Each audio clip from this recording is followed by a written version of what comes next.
साथियों, मुंशी प्रेमचंद की कहानियों की श्रृंखला में प्रस्तुत है एक और कहानी, लॉटरी। जल्दी से मालदार हो जाने की हवस किसे नहीं होती। उन दिनों जब लॉटरी के टिकट आए तो मेरे दोस्त विक्रम के पिता, चचा, अम्मा और भाई सभी ने एक एक टिकट खरीद लिया। कौन जाने किसकी तकदीर जोर करे। किसी के नाम आए रुपया रहेगा तो घर में ही, मगर विक्रम को सब्र न हुआ। औरों के नाम रुपए आएंगे, फिर उसे कौन पूछता है। बहुत होगा 10-5 हज़ार उसे दे देंगे। इतने रुपयों में उसका क्या होगा। उसकी ज़िंदगी में बड़े बड़े मंसूबे थे। पहले तो उसे संपूर्ण जगत की यात्रा करनी थी, एक एक कोने की। पेरू और ब्राज़ील, तिम्बकटू और होनोलुलु, ये सब उसके प्रोग्राम में थे। वो आंधी की तरह महीने 2 महीने उड़कर लौट आने वालों में न था। वो एक एक स्थान में कई कई दिन ठहरकर वहाँ के रहन सहन, रीति रिवाज आदि का अध्ययन करना और संसार यात्रा का एक वृहद ग्रंथ लिखना चाहता था। फिर उसे एक बहुत बड़ा पुस्तकालय बनवाना था जिसमें दुनिया भर की उत्तम रचनाएं जमा की जाएं। पुस्तकालय के लिए वो 2 लाख तक खर्च करने को तैयार था। बंगला, कार और फर्नीचर तो मामूली बातें थी। पिता या चचा के नाम रुपए आए तो 5,000 से ज़्यादा की डील नहीं। अम्मा के नाम आए तो 20,000 मिल जाएंगे। लेकिन भाई साहब के नाम आ गए तो उसके हाथ धेला भी ना लगेगा। वो आत्माभिमानी था। घर वालों से खैरात या पुरस्कार के रूप में कुछ लेने की बात उसे अपमान सी लगती थी। कहा करता था, भाई किसी के सामने हाथ फैलाने से तो किसी गड्ढे में डूब मरना अच्छा। जब आदमी अपने लिए संसार में कोई स्थान ना निकाल सके तो यहाँ से प्रस्थान कर जाए। वो बहुत बेकरार था। घर में लॉटरी टिकट के लिए उसे कौन रुपए देगा और वो मांगेगा भी तो कैसे। उसने बहुत सोच विचार कर कहा, क्यों ना हम तुम साझे में एक टिकट ले लें। तजवीज़ मुझे भी पसंद आई। मैं उन दिनों स्कूल मास्टर था। 20 रुपये मिलते थे, उसमें बड़ी मुश्किल से गुजर होती थी। 10 रुपये का टिकट खरीदना मेरे लिए सफ़ेद हाथी खरीदना था। हाँ, 1 महीना दूध, घी, जलपान और ऊपर के सारे खर्च तोड़कर 5 रुपये की गुंजाइश निकल सकती थी। फिर भी जी डरता था, कहीं से कोई बलाई रकम मिल जाए तो कुछ हिम्मत बढ़े। विक्रम ने कहा, कहो तो अपनी अंगूठी बेच डालूं। कह दूंगा उंगली से फिसल पड़ी। अंगूठी 10 रुपये से कम की ना थी। उसमें पूरा टिकट आ सकता था। अगर कुछ खर्च किए बिना ही टिकट में आधा साझा हुआ जाता है तो क्या बुरा है। सहसा विक्रम फिर बोला, लेकिन भाई तुम्हें नगद देने पड़ेंगे। मैं 5 रुपये नगद दिए बगैर साझा ना करूँगा। अब मुझे औचित्य का ध्यान आ गया। बोला, नहीं दोस्त, ये बुरी बात है। चोरी खुल जाएगी तो शर्मिंदा होना पड़ेगा और तुम्हारे साथ मुझ पर भी डांट पड़ेगी। आखिर ये तय हुआ कि पुरानी किताबें किसी सेकेंड हैंड किताबों की दुकान पर बेच डाली जाएं और उस रुपए से टिकट लिया जाए। किताबों से ज़्यादा बेज़रूरत हमारे पास और कोई चीज़ न थी। हम दोनों साथ ही मैट्रिक पास हुए थे और ये देखकर कि जिन्होंने डिग्रियां ली, अपनी आंखें फोड़ी और घर के रुपए बर्बाद किए, वो भी ज्योतियाँ चटका रहे थे, हमने वहीं हॉल्ट कर दिया। मैं स्कूल मास्टर हो गया और विक्रम मटर गश्ती करने लगा। हमारी पुरानी पुस्तकें अब दीमकों के सिवा हमारे किसी काम की न थी। हमसे जितना चाटते बना चाटा, उनका सत निकाल लिया। अब चूहे चाटे या दीमक, हमें परवाह न थी। आज हम दोनों ने उन्हें कूड़े खाने से निकाला और झाड़ पोंछ कर एक बड़ा सा गट्ठर बांधा। मास्टर था, किसी बुक सेलर की दुकान पर किताब बेचते हुए झेपता था। मुझे सभी पहचानते थे, इसलिए ये खिदमत विक्रम के सुपुर्द हुई और वो आधा घंटे में 10 रुपये का एक नोट लिए उछलता कूदता आ पहुंचा। मैंने उसे इतना प्रसन्न कभी न देखा था। किताबें 40 रुपये से कम की न थी, पर ये 10 रुपये उस वक्त हमें जैसे पड़े हुए मिले। अब टिकट में आधा साझा होगा, 10 लाख की रकम मिलेगी। 5 लाख मेरे हिस्से में आएंगे, 5 विक्रम के। हम अपने इसी में मगन थे। मैंने संतोष का भाव दिखाकर कहा, 5 लाख भी कुछ कम नहीं होते जी। विक्रम इतना संतोषी न था। बोला, 5 लाख क्या, हमारे लिए तो इस वक्त 500 भी बहुत हैं भाई। मगर जिंदगी का प्रोग्राम तो बदलना पड़ गया। मेरी यात्रा वाली स्कीम तो टल नहीं सकती। हाँ, पुस्तकालय गायब हो गया। मैंने आपत्ति की, आखिर यात्रा में तुम 2 लाख से ज़्यादा तो ना खर्च करोगे। जी नहीं, उसका बजट है 3.5 लाख का। 7 वर्ष का प्रोग्राम है। 50,000 रुपये साल ही तो हुए। 4,000 महीना कहो। मैं समझता हूँ 2,000 में तुम बड़े आराम से रह सकते हो। विक्रम ने गर्म होकर कहा। मैं शान से रहना चाहता हूँ, भिखारियों की तरह नहीं। 2,000 में भी तुम शान से रह सकते हो। जब तक आप अपने हिस्से में से 2 लाख मुझे न दे देंगे, पुस्तकालय न बन सकेगा। कोई ज़रूरी नहीं कि तुम्हारा पुस्तकालय शहर में बेजोड़ हो, मैं तो बेजोड़ ही बनवाऊंगा। इसका तुम्हें अख्तियार है, लेकिन मेरे रुपए में से तुम्हें कुछ ना मिल सकेगा। मेरी ज़रूरतें देखो, तुम्हारे घर में काफ़ी जायदाद है, तुम्हारे सिर कोई बोझ नहीं, मेरे सिर तो सारी गृहस्थी का बोझ है। 2 बहनों का विवाह है, 2 भाइयों की शिक्षा है, नया मकान बनवाना है। मैंने तो निश्चय कर लिया है कि सब रुपए सीधे बैंक में जमा कर दूंगा, उनके सूद से काम चलाऊंगा। कुछ ऐसी शर्तें लगा दूंगा कि मेरे बाद में कोई इस रकम में हाथ ना लगा सके। विक्रम ने सहानुभूति के भाव से कहा, हाँ, ऐसी दशा में तुमसे कुछ मांगना अन्याय है। खैर, मैं ही तकलीफ उठा लूँगा, लेकिन बैंक के सूद की दर तो बहुत गिर गई है। हमने कई बैंकों में सूद की दर देखी, अस्थायी कोष की भी, सेविंग बैंक की भी। बेशक दर बहुत कम थी। 2-2.5 रुपये सैकड़े ब्याज पर जमा करना व्यर्थ है। क्यों न लेन देन का कारोबार शुरू किया जाए। विक्रम भी अभी यात्रा पर ना जाएगा। दोनों के साझे में एक कोठी चलेगी। जब कुछ धन जमा हो जाएगा तब वो यात्रा करेगा। लेन देन में सूद भी अच्छा मिलेगा और अपना रोबदाब भी रहेगा। हाँ, जब तक अच्छी जमानत ना हो किसी को रुपया न देना चाहिए, चाहे आसामी कितना ही मातबर क्यों ना हो। और जमानत पर रुपए दे ही क्यों, जायदाद रेहन लिखाकर रुपए देंगे, फिर तो कोई खटका ना रहेगा। ये मंजिल भी तय हुई। अब ये प्रश्न उठा कि टिकट पर किसका नाम रहे। विक्रम ने अपना नाम रखने के लिए बड़ा आग्रह किया। अगर उसका नाम ना रहा तो वो टिकट ही न लेगा। मैंने कोई उपाय न देखकर मंजूर कर लिया और बिना किसी लिखा पढ़ी के, जिससे आगे चलकर मुझे बड़ी परेशानी हुई। एक एक करके इंतज़ार के दिन काटने लगे। भोर होते ही हमारी आंखें कैलेंडर पर जाती। मेरा मकान विक्रम के मकान से मिला हुआ था। स्कूल जाने के पहले और स्कूल से आने के बाद हम दोनों साथ बैठकर अपने अपने मंसूबे बांधा करते और इस तरह साए साए कि कोई सुन न ले। हम अपने टिकट खरीदने का रहस्य छिपाए रखना चाहते थे। ये रहस्य जब सत्य का रूप धारण कर लेगा उस वक्त लोगों को कितना विस्मय होगा। उस दृश्य का नाटकीय आनंद हम नहीं छोड़ना चाहते थे। एक दिन बातों बातों में विवाह का जिक्र आ गया। विक्रम ने दार्शनिक गंभीरता से कहा, भाई, शादी वादी का जंजाल तो मैं नहीं पालना चाहता। व्यर्थ की चिंता और हाय हाय, पत्नी की नाज बर्दारी में ही बहुत से रुपए उड़ जाएंगे। मैंने इसका विरोध किया। हाँ, ये तो ठीक है, लेकिन जब तक जीवन के सुख दुख का कोई साथी ना हो, जीवन का आनंद ही क्या।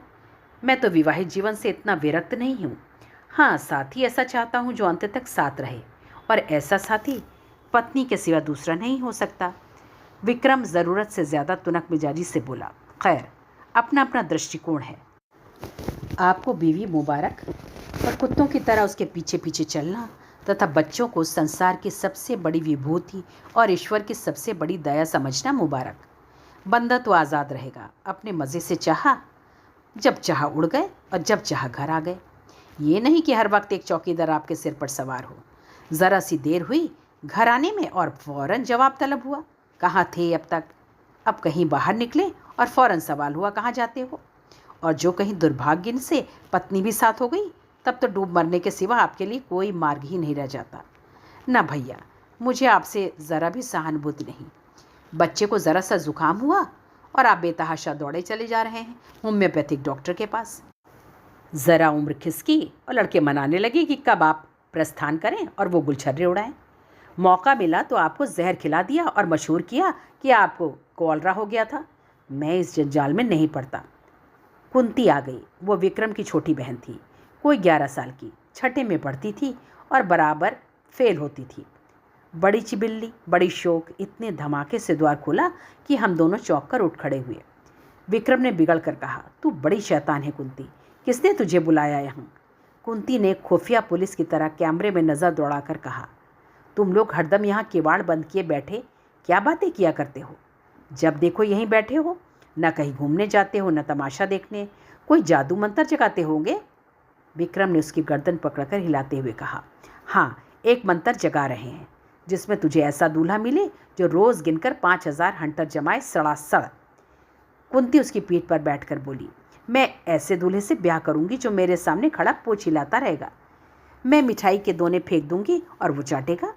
ज़रा भी ची चपड़ करेगा तो कान गरम कर दूंगी। अम्मा को लॉटरी के रुपए मिलेंगे तो 50,000 मुझे दें, बस चैन करूंगी। मैं दोनों वक्त ठाकुर जी से अम्मा के लिए प्रार्थना करती हूँ। अम्मा कहती है कुंवारी लड़कियों की दुआ कभी निष्फल नहीं होती। मेरा मन तो कहता है अम्मा को ज़रूर रुपए मिलेंगे। मुझे याद आया, एक बार मैं अपने ननिहाल देहात में गया था तो सूखा पड़ा हुआ था। भादों का महीना आ गया था, मगर पानी की बूंद नहीं। सब लोगों ने चंदा करके गांव की सब कुंवारी लड़कियों की दावत की थी और तीसरे ही दिन मूसलाधार वर्षा हुई थी। अवश्य ही कुंवारियों की दुआ में असर होता है। मैंने विक्रम को अर्थपूर्ण आंखों से देखा। विक्रम ने मुझे। आंखों ही में मैंने सलाह कर ली और निश्चय भी कर लिया। विक्रम ने कुंती से कहा, अच्छा तुझसे एक बात कहें, किसी से कहोगी तो नहीं? नहीं, तू बड़ी अच्छी लड़की है, किसी से न कहेगी। मैं अब की तुझे खूब पढ़ाऊंगा और पास करा दूंगा। बात यह है कि हम दोनों ने भी लॉटरी का टिकट लिया है। हम लोगों के लिए भी ईश्वर से प्रार्थना किया कर। अगर हमें रुपए मिले तो तेरे लिए अच्छे अच्छे गहने बनवा देंगे। सच। कुंती को विश्वास न आया। हमने कसमें खाई, वो नखरे करने लगी।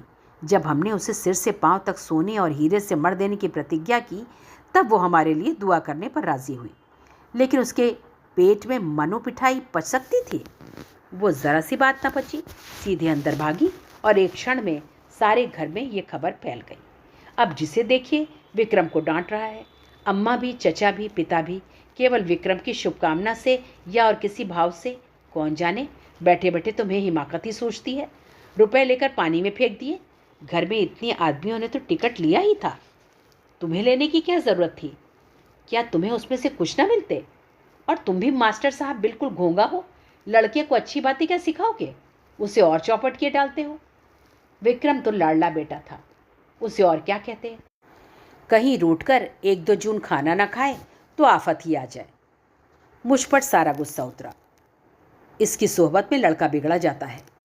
पर उपदेश कुशल बहुतेरे वाली कहावत मेरी आंखों के सामने थी। मुझे अपने बचपन की एक घटना याद आई। होली का दिन था। शराब की एक बोतल मंगवाई गई। मेरे मामू साहब उन दिनों आए हुए थे।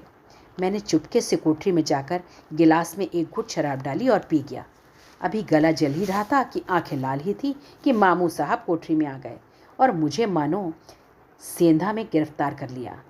और इतना बिगड़े कि मेरा कलेजा सूखकर छुहारा हो गया।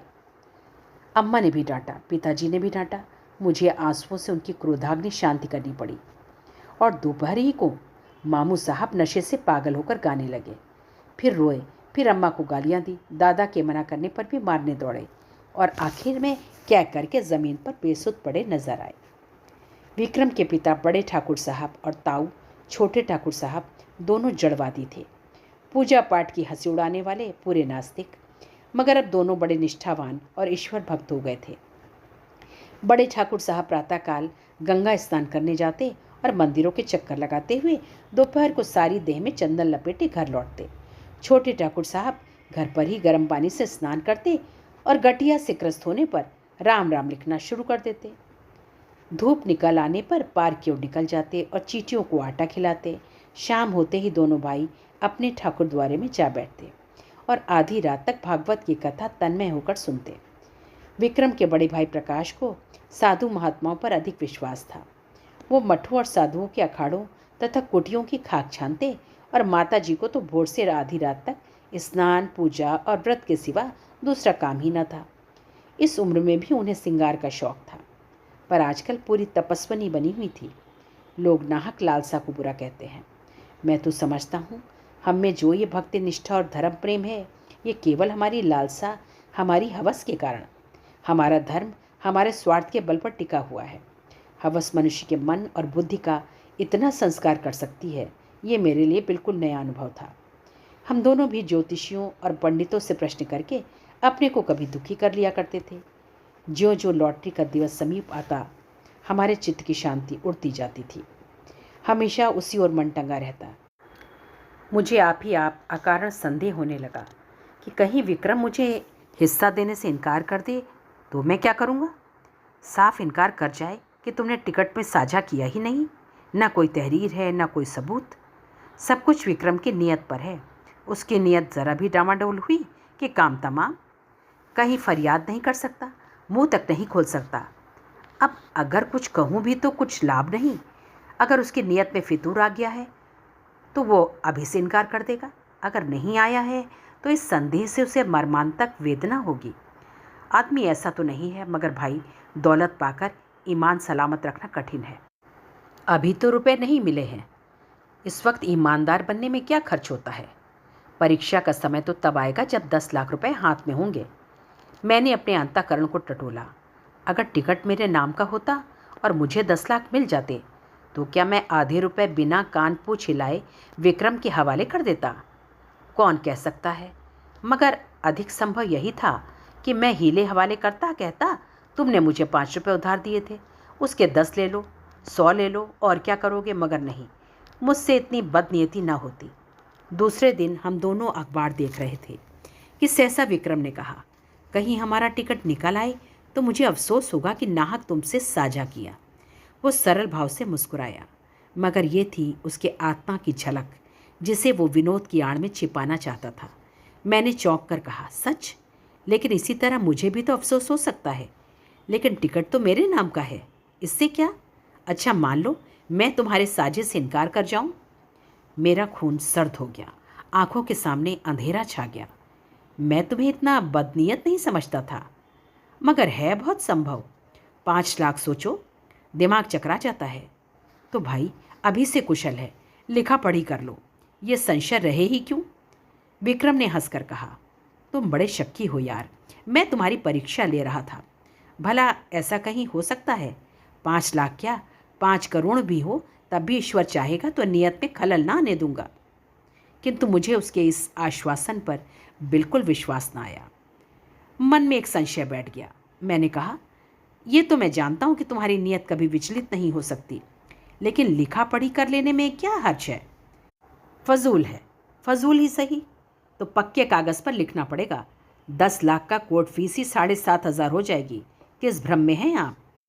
मैंने सोचा, बला से सादी लिखा पढ़ी के बल पर कोई कानूनी कार्रवाई ना कर सकूंगा, पर इन्हें लज्जित करने का, इन्हें जलील करने का, इन्हें सबके सामने बेईमान सिद्ध करने का अवसर तो मेरे हाथ आएगा। और दुनिया में बदनामी का भय न हो तो आदमी न जाने क्या करे। अपमान का भय कानून के भय से किसी तरह कम क्रियाशील नहीं होता। बोला, मुझे सादे कागज़ पर ही विश्वास आ जाएगा। विक्रम ने लापरवाही से कहा, जिस कागज़ का कानूनी महत्व नहीं उसे लिखकर क्या समय नष्ट करें।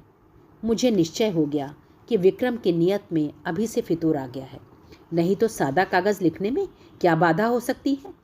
बिगड़ कर पूछा, तुम्हारी नीयत तो अभी से खराब हो गई। उसने निर्लज्जता से कहा, तो क्या तुम साबित करना चाहते हो कि ऐसी दशा में तुम्हारी नीयत न बदलती? मेरी नीयत इतनी कमज़ोर नहीं है, रहने भी दो। बड़ी नीयत वाले अच्छे अच्छे को देखा है। तुम्हें इसी वक्त लेखाबद्ध होना पड़ेगा। मुझे तुम्हारे ऊपर विश्वास नहीं रहा। अगर तुम्हें मेरे ऊपर विश्वास नहीं है तो मैं भी नहीं लिखता। तो क्या तुम समझते हो तुम मेरे रुपए हजम कर जाओगे? किसके रुपए और कैसे रुपए? मैं कह ही देता हूँ विक्रम, हमारी दोस्ती का ही अंत ना हो जाएगा, बल्कि उससे कहीं भयंकर परिणाम होगा। हिंसा की एक ज्वाला सी मेरे अंदर दहक उठी। सहसा दीवान खाने में झड़प की आवाज़ सुनकर मेरा ध्यान उधर चला गया। यहाँ दोनों ठाकुर बैठा करते थे। उनमें ऐसी मैत्री थी जो आदर्श भाइयों में हो सकती है। राम और लक्ष्मण में भी इतनी ही रही होगी। झड़प की बात ही क्या, मैंने उनमें कभी विवाद होते भी न सुना था। बड़े ठाकुर जो कह दें वो छोटे ठाकुर के लिए कानून था, और छोटे ठाकुर की इच्छा देखकर ही बड़े ठाकुर कोई बात कहते। हम दोनों को आश्चर्य हुआ। दीवान खाने के द्वार पर जाकर खड़े हो गए। दोनों भाई अपनी अपनी कुर्सियों से उठकर खड़े हो गए थे। एक एक कदम आगे भी बढ़ाए। आंखें लाल, मुख विकृत, त्योरियां चढ़ी हुई, मुट्ठियां बंधी हुई। मालूम होता था बस हाथापाई हुई ही चाहती है। छोटे ठाकुर ने हमें देखकर पीछे हटते हुए कहा, सम्मिलित परिवार में जो कुछ भी और कहीं से भी और किसी के नाम भी आए वो सबका है बराबर। बड़े ठाकुर ने विक्रम को देखकर एक कदम आगे बढ़ाया। हरगिज़ नहीं, अगर मैं कोई जुर्म करूं तो मैं पकड़ा जाऊंगा, सम्मिलित परिवार नहीं। मुझे सज़ा मिलेगी, सम्मिलित परिवार को नहीं। ये वैयक्तिक प्रश्न है, इसका फैसला अदालत से होगा। शौक से अदालत जाइए, अगर मेरे लड़के, मेरी बीवी या मेरे नाम लॉटरी निकली तो आपका उससे कोई संबंध न होगा। उसी तरह जैसे आपके नाम लॉटरी निकले तो मुझसे, मेरी बीवी से या मेरे लड़के से कोई संबंध न होगा। अगर मैं जानता कि आपकी ऐसी नीयत है तो मैं भी बीवी बच्चों के नाम से टिकट ले सकता था। ये आपकी गलती है, इसीलिए कि मुझे विश्वास था आप भाई हैं। ये जुआ है, आपको समझ लेना चाहिए था। जुए की हार जीत का ख़ानदान पर कोई असर नहीं पड़ सकता। अगर आप कल को 10-5 हज़ार रेस में हार आए तो ख़ानदान इसका जिम्मेदार न होगा, मगर भाई का हक दबाकर आप सुखी नहीं रह सकते। आप न ब्रह्मा है, न ईश्वर, न कोई महात्मा। विक्रम की माता ने सुना कि दोनों भाइयों में ठनी हुई है और मल्ल युद्ध हुआ चाहता है, तो दौड़ी हुई बाहर आई और दोनों को समझाने लगी। छोटे ठाकुर ने बिगड़ कर कहा, आप मुझे क्या समझती हैं? इन्हें समझाइए, जो 4-4 टिकट लिए हुए बैठे हैं। मेरे पास क्या है, एक टिकट, उसका क्या भरोसा। मेरी अपेक्षा जिन्हें रुपए मिलने का चौगुना चांस है, उनकी नीयत बिगड़ जाए तो लज्जा और दुख की बात है। ठकुराइन ने देवर को दिलासा देते हुए कहा, अच्छा, मेरे रुपए में से आधे तुम्हारे, अब तो खुश हो। ठाकुर ने बीवी की जबान पकड़ी, क्यों आधे ले लेंगे? मैं एक धेला भी न दूंगा। हम मुरव्वत और सहृदयता से काम लें, फिर भी उन्हें 5वें हिस्से से ज़्यादा किसी तरह न मिलेगा। आधे का दावा किस नियम से हो सकता है? न बौद्धिक, न धार्मिक, न नैतिक। छोटे ठाकुर ने खिसिया कर कहा, सारी दुनिया का कानून आप ही तो जानते हैं। जानते ही हैं, 30 साल तक वकालत नहीं की है। ये वकालत निकल जाएगी जब सामने कलकत्ते का बैरिस्टर खड़ा कर दूंगा। बैरिस्टर की ऐसी तैसी, चाहे वो कलकत्ते का हो या लंदन का। मैं आधा लूँगा, उसी तरह जैसे घर की जायदाद में मेरा आधा है। इतने में विक्रम के बड़े भाई साहब सिर और हाथ में पट्टी बांधे लंगड़ाते हुए, कपड़ों पर ताज़ा खून के दाग लगाए, प्रसन्न मुख आकर एक आराम कुर्सी पर गिर पड़े। बड़े ठाकुर ने घबरा कर पूछा, ये तुम्हारी क्या हालत है जी? ये चोट कैसे लगी? किसी से मारपीट तो नहीं हो गई? प्रकाश ने कुर्सी पर लेटकर एक बार कराहा, फिर मुस्कुरा कर बोले, जी कोई बात नहीं, ऐसी कुछ बहुत चोट नहीं लगी है। कैसे कहते हो कि चोट नहीं लगी? सारा हाथ और सिर सूज गया है, कपड़े खून से तर। ये मामला क्या है? कोई मोटर दुर्घटना तो नहीं हो गई? ये मामूली चोट है साहब, 2-4 दिन में अच्छी हो जाएगी, घबराने की कोई बात नहीं। प्रकाश के मुख पर आशापूर्ण शांत मुस्कान थी। क्रोध, लज्जा या प्रतिशोध की भावना का नाम भी न था। बड़े ठाकुर ने और व्यग्र होकर पूछा, लेकिन हुआ क्या? ये क्यों नहीं बतलाते? किसी से मारपीट हुई है तो थाने में रपट करवा दूं? प्रकाश ने हल्के मन से कहा, मारपीट किसी से नहीं हुई साहब। बात यह है कि मैं ज़रा झक्कड़ बाबा के पास चला गया था। आप तो जानते ही हैं, वो आदमियों की सूरत से भागते हैं और पत्थर लेकर मारने दौड़ते हैं। जो डर कर भागा वो गया, जो पत्थर की चोटें खाकर भी उनके पीछे लगा वो पारस हो गया। वो यही परीक्षा लेते हैं। आज मैं वहीं पहुंचा तो कोई 50 आदमी जमा थे। कोई मिठाई लिए, कोई बहुमूल्य भेंट लिए, कोई कपड़ों के थान लिए। झक्कड़ बाबा ध्यानावस्था में बैठे हुए थे। एकाएक उन्होंने आंखें खोली और ये जनसमूह देखा तो कई पत्थर चुनकर उनके पीछे दौड़े। फिर क्या था, भगदड़ मच गई। लोग गिरते पड़ते भागे, हुर्र हो गए, एक भी ना टिका। अकेला मैं घंटे भर वहीं डटा रहा। बस उन्होंने पत्थर चला ही तो दिया। पहला निशाना सिर में लगा। उनका निशाना अचूक पड़ता है। खोपड़ी भन्ना गई, खून की धारा बह चली, लेकिन मैं हिला नहीं। फिर बाबा जी ने दूसरा पत्थर फेंका, वो हाथ में लगा। मैं गिर पड़ा और बेहोश हो गया। जब होश आया तो वहाँ सन्नाटा था। बाबा जी भी गायब हो गए थे। अंतर ध्यान हो जाया करते हैं। किसे पुकारूं, किससे सवारी लाने को कहूँ? मारे दर्द के हाथ फटा पड़ता था और सिर से अभी तक खून जारी था। किसी तरह उठा और सीधा डॉक्टर के पास गया। उन्होंने देखकर कहा, हड्डी टूट गई है, और पट्टी बांध दी। गर्म पानी से सेकने को कहा है। शाम को फिर आएंगे, मगर चोट लगी तो लगी। अब लॉटरी मेरे नाम आई धरी है। ये निश्चय है, ऐसा कभी नहीं हुआ कि झक्कड़ बाबा की मार खाकर कोई नामुराद रह गया हो। मैं तो सबसे पहले बाबा की कुटी बनवा दूंगा। बड़े ठाकुर साहब के मुख पर संतोष की झलक दिखाई दी। फौरन पलंग बिछ गया। प्रकाश उस पर लेटे। ठकुराइन पंखा झलने लगी। उनका भी मुख प्रसन्न था। इतनी चोट खाकर 10 लाख पा जाना कोई बुरा सौदा न था। छोटे ठाकुर साहब के पेट में चूहे दौड़ रहे थे। जो ही बड़े ठाकुर भोजन करने गए और ठकुराइन भी प्रकाश के लिए भोजन का प्रबंध करने गई, त्यों ही छोटे ठाकुर ने प्रकाश से पूछा, क्या बहुत जोर से पत्थर मारते हैं? जोर से तो क्या मारते होंगे? प्रकाश ने उनका आशय समझकर कहा, अरे साहब, पत्थर नहीं मारते, बम गोले मारते हैं। देवसा तो डील डॉल है और बलवान इतने हैं कि एक घूंसे में शेरों का काम तमाम कर देते हैं। कोई ऐसा वैसा आदमी हो तो एक ही पत्थर में टें हो जाए। कितने ही तो मर गए, मगर आज तक झक्कड़ बाबा पर मुकदमा नहीं चला, और 2-4 पत्थर मारकर ही नहीं रह जाते। जब तक आप गिर ना पड़े और बेहोश ना हो जाए, वो मारते ही जाएंगे। मगर रहस्य यही है कि आप जितनी ज़्यादा चोटें खाएंगे उतने ही अपने उद्देश्य के निकट पहुंचेंगे। प्रकाश ने ऐसा रोए खड़े कर देने वाला चित्र खींचा कि छोटे ठाकुर साहब थर्रा उठे। पत्थर खाने की हिम्मत ना पड़ी। आखिर भाग्य के निपटारे का दिन आया। जुलाई की 20वीं तारीख, कत्ल की रात। हम प्रातःकाल उठे तो जैसे एक नशा चढ़ा हुआ था, आशा और भय के द्वंद्व का। दोनों ठाकुरों ने घड़ी रात रहे गंगा स्नान किया था और मंदिर में बैठे पूजन कर रहे थे। आज मेरे मन में श्रद्धा जागी। मंदिर में जाकर मन ही मन ठाकुर जी की स्तुति करने लगा। अनाथों के नाथ, तुम्हारी कृपा दृष्टि क्या हमारे ऊपर न होगी? तुम्हें क्या मालूम नहीं हमने कितनी मुश्किल से टिकट खरीदे हैं। तुम तो अंतर्यामी हो। संसार में हमसे ज़्यादा तुम्हारी दया कौन डिजर्व करता है? विक्रम सूट बूट पहने मंदिर के द्वार पर आया। मुझे इशारे से बुलाकर इतना कहा, मैं डाकखाने जाता हूँ, और हवा हो गया। ज़रा देर में प्रकाश मिठाई के थाल लिए हुए घर में से निकले और मंदिर के द्वार पर खड़े होकर कंगालों को बांटने लगे, जिनकी एक भीड़ जमा हो गई थी। और दोनों ठाकुर भगवान के चरणों में लौ लगाए बैठे हुए थे, सिर झुकाए, आंखें बंद किए हुए, अनुराग में डूबे हुए।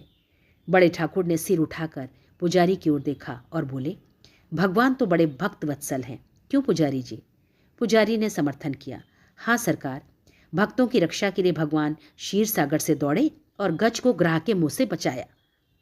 एक क्षण के बाद छोटे ठाकुर साहब ने सिर उठाया और पुजारी जी से बोले, क्यों पुजारी जी, भगवान तो सर्वशक्तिमान है, अंतर्यामी है, सबके दिल का हाल जानते हैं। पुजारी ने समर्थन किया, हाँ सरकार, अंतर्यामी ना होते तो सबके मन की बात कैसे जान जाते। शबरी का प्रेम देखकर स्वयं उसकी मनोकामना पूरी की। पूजन समाप्त हुआ, आरती हुई। दोनों भाइयों ने आज ऊंचे स्वर में आरती गाई और बड़े ठाकुर ने 2 रुपए थाल में डाले, छोटे ठाकुर ने 4 रुपए डाले। बड़े ठाकुर ने एक बार कोप दृष्टि से देखा और मुंह फेर लिया। सहसा बड़े ठाकुर ने पुजारी से पूछा, तुम्हारा मन क्या कहता है पुजारी जी? पुजारी बोला, सरकार की फतेह है। छोटे ठाकुर ने पूछा, और मेरी? पुजारी ने उसी मुस्तैदी से कहा, आपकी भी फतेह है। बड़े ठाकुर श्रद्धा से डूबे भजन गाते हुए मंदिर से निकले। प्रभु जी, मैं तो आयो शरण तिहारे। हाँ प्रभु जी। 1 मिनट में छोटे ठाकुर साहब भी मंदिर से गाते हुए निकले। अब पत राखो मोरे दयानिधि, तोरी गति लख न परे। मैं भी पीछे निकला और जाकर मिठाई बांटने में प्रकाश बाबू की मदद करनी चाहिए। उन्होंने थाल हटाकर कहा, आप रहने दीजिए, मैं अभी बाटे डालता हूँ। अब रह ही कितनी गई है। मैं खिसियाकर ढाकखाने की तरफ चला कि विक्रम मुस्कुराता हुआ साइकिल पर आ पहुंचा। उसे देखते ही सभी पागल हो गए। दोनों ठाकुर सामने ही खड़े थे। दोनों बाज की तरह झपटे। प्रकाश के थाल में थोड़ी मिठाई बच रही थी। उसने थाल जमीन पर पटका और दौड़ा, और मैंने तो इस उन्माद में विक्रम को गोद में उठा लिया, मगर कोई उससे कुछ पूछता नहीं। सभी जय जयकार की हाँक लगा रहे हैं। बड़े ठाकुर ने आकाश की ओर देखा, बोले, राजा रामचंद्र की जय। छोटे ठाकुर ने छलांग मारी, बोलो, हनुमान जी की जय। प्रकाश तालियां बजाता हुआ चीखा, दुहाई झक्कड़ बाबा की। विक्रम ने और जोर से कह कहा मारा और फिर अलग खड़ा होकर बोला, जिसका नाम आया है उससे 1 लाख लूँगा, बोलो है मंजूर? बड़े ठाकुर ने उसका हाथ पकड़ा, पहले बता तो। ना, यूँ नहीं बताता। छोटे ठाकुर बिगड़े, महज बताने के लिए 1 लाख? शाबाश। प्रकाश ने त्योरी चढ़ाई, क्या डाकखाना हमने देखा नहीं? अच्छा, तो अपना अपना नाम सुनने के लिए तैयार हो जाओ। सभी लोग फौजी अटेंशन की दशा में निश्चल खड़े हो गए। होश हवास ठीक रखना। सभी पूर्ण सचेत हो गए। अच्छा तो सुनिए कान खुलकर, इस शहर का सफाया है। इस शहर का ही नहीं, संपूर्ण भारत का सफाया है। अमेरिका के एक हबशी का नाम आ गया है। बड़े ठाकुर झल्लाए, झूठ मूठ, बिल्कुल झूठ। छोटे ठाकुर ने पैतरा बदला, कभी नहीं, 3 महीने की तपस्या यूं ही रही, वाह। प्रकाश ने छाती ठोक कर कहा, यहाँ सिर फुड़वाए और हाथ तुड़वाए बैठे हैं, दिल लगी है। इतने में और 50 आदमी उधर से रोनी सूरत लिए निकले। ये बेचारे भी डाकखाने से अपनी किस्मत को रोते चले आ रहे थे। मार ले गया अमेरिका का हबशी, अभागा, पिशाच, दुष्ट। अब कैसे किसी को विश्वास ना आता। बड़े ठाकुर झल्लाए हुए मंदिर में गए और पुजारी को डिसमिस कर दिया। इसीलिए तुम्हें इतने दिनों से पाल रखा है, हराम का माल खाते हो और चैन करते हो। छोटे ठाकुर साहब की तो जैसे कमर टूट गई। 2-3 बार सिर पीटा और वहीं बैठ गए। मगर प्रकाश के क्रोध का पारावार न था। उसने अपना सोटा लिया और झक्कड़ बाबा की मरम्मत करने चला।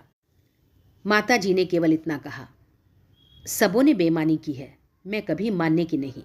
हमारे देवता क्या करे, किसी के हाथ से थोड़े ही छीन लाएंगे। रात को किसी ने खाना नहीं खाया। मैं भी उदास बैठा हुआ था कि विक्रम आकर बोला, चलो होटल से कुछ खाएं। घर में तो चूल्हा नहीं जला। मैंने पूछा, तुम डाकखाने से आए तो बहुत प्रसन्न क्यों थे? उसने कहा, जब मैंने डाकखाने के सामने हजारों की भीड़ देखी तो मुझे अपने लोगों के गधेपन पर हंसी आई। एक शहर में जब इतने आदमी, तो सारे हिंदुस्तान में इसके 1000 गुने से कम ना होंगे और दुनिया में तो लाख गुने से भी ज़्यादा हो जाएंगे। मैंने आशा का जो एक पर्वत सा खड़ा कर रखा था, वो जैसे एक बारगी इतना छोटा हुआ कि राई बन गया और मुझे हंसी आई। जैसे कोई दानी पुरुष छटाक भर अन्न हाथ से में लेकर 1 लाख आदमियों को न्योता दे बैठे, और यहाँ हमारे घर का एक एक आदमी समझ रहा है कि मैं भी हंसा। हाँ, बात तो यथार्थ में यही है और हम दोनों लिखा पढ़ी के लिए लड़े मरते थे। मगर सच बताना, तुम्हारी नीयत खराब हुई थी कि नहीं? विक्रम मुस्कुराकर बोला, अब क्या करोगे पूछकर, पर्दा ढका रहने दो। इसी के साथ ये कहानी समाप्त होती है। अगर आपको मेरा वाचन पसंद आ रहा है तो कृपया मेरे चैनल को सब्सक्राइब करें, शेयर करें। धन्यवाद।